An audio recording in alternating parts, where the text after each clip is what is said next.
Kata guru terkadang di tengah-tengah masyarakat merupakan akronim dari orang yang digugu dan ditiru, yaitu orang yang selalu dapat ditaati dan diikuti. Menurut Jamarah 2000, secara keseluruhan, guru adalah figur yang menarik perhatian semua orang, entah dalam keluarga, dalam masyarakat, atau sekolah.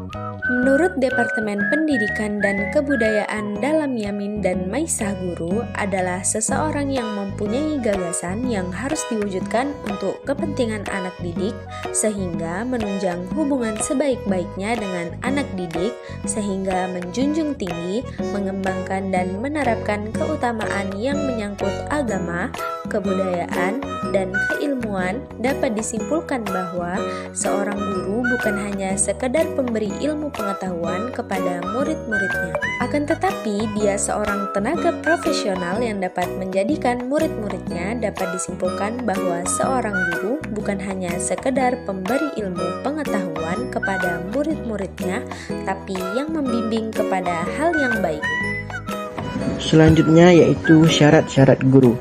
Pasal 42 Undang-Undang Nomor 20 Tahun 2003 tentang Sisdiknas menetapkan bahwa pendidik harus memiliki kualifikasi akademik dan sertifikasi yang sesuai dengan jenjang kewenangan mengajar, serta harus sehat jasmani dan rohani. Adapun Imam Al-Ghazali juga menerangkan syarat atau kriteria yang harus dimiliki seorang pendidik. Yang pertama yaitu sebagai pendidik harus mempunyai sifat mengasihi dan mencintai peserta didik. Yang kedua, sebagai seorang guru tentunya harus memiliki sifat ikhlas dalam mengajarkan ilmu kepada peserta didik. Yang ketiga, sebagai seorang guru harus dapat menjadi motivator untuk peserta didik. Yang keempat, sebagai seorang guru harus mengajak dan mengajar peserta didik agar senantiasa mendekatkan diri kepada Allah. Yang kelima yaitu sebagai seorang guru harus mampu memahami kondisi dan karakteristik dari peserta didik sehingga dapat merancang proses pembelajaran yang sesuai dengan pemahaman serta daya tangkap peserta didiknya. Yang keenam yaitu sebagai seorang guru harus mengajarkan nilai-nilai ajaran yang baik. Yang ketujuh, sebagai seorang guru harus dapat menjadi contoh teladan yang baik bagi peserta didiknya. Yang kedelapan yaitu sebagai seorang guru harus mempunyai sifat lemah lembut dan sabar dalam menghadapi peserta didik. Tugas dan fungsi guru. Tugas. Menurut Umar Hamalik, tugas guru sebagai berikut. Yang pertama, guru sebagai pendidik, guru sebagai pengajar, guru sebagai pembimbing, dan guru sebagai pengarah. Fungsi guru, menurut Mulyasa memaparkan, terdapat 5 peran fungsi guru yang strategi dalam pembelajaran. Yang pertama, sebagai pendidik dan pengajar. Yang kedua, sebagai anggota masyarakat. Yang ketiga, sebagai pemimpin. Yang keempat, sebagai pemimpin. Dan kelima, sebagai pengelola pembelajaran. Status, peran, dan kedudukan guru. Status. Secara umum, status seorang guru mencerminkan penghargaan dan pengakuan atas peran mereka dalam sistem pendidikan dan masyarakat. Status guru merujuk pada derajat, penghargaan, pengakuan, dan kedudukan sosial yang dimiliki oleh guru dalam masyarakat. Nah, selanjutnya yaitu peran. Guru memiliki peran yang tak tergantikan dalam pembentukan masa depan. Peran guru mencerminkan tanggung jawab penting mereka dalam membentuk masa depan siswa dan masyarakat melalui pendidikan. Peran seorang guru adalah salah satu yang paling penting dan berpengaruh. Peran guru bukan hanya sebagai pendidik yang memberi pengetahuan saja kepada siswa, tetapi merupakan pilar utama dalam membentuk karakter, membimbing, menginspirasi generasi muda, dan lain sebagainya. Menurut Undang-Undang Republik Indonesia Nomor 14 Tahun 2005 tentang guru dan dosen menyatakan bahwa guru mempunyai kedudukan sebagai tenaga profesional. Pada jenjang pendidikan dasar, menengah, dan pendidikan anak usia dini pada jalur pendidikan formal yang diangkat sesuai dengan peraturan perundang-undangan.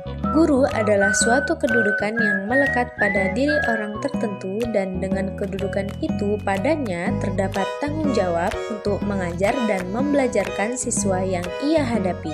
Kedudukan guru adalah sebuah kedudukan yang dicapai melalui upaya dan disengaja yang diberikan legalitas yang diperoleh melalui surat keputusan pengangkatan sebagai guru oleh lembaga yang berwenang.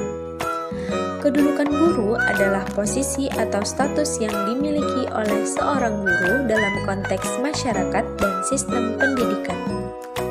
Beberapa aspek yang mempengaruhi status guru. Yang pertama itu penghargaan masyarakat. Seberapa dihargai profesi guru dalam masyarakat dapat mempengaruhi status mereka. Yang kedua, pengakuan pemerintah.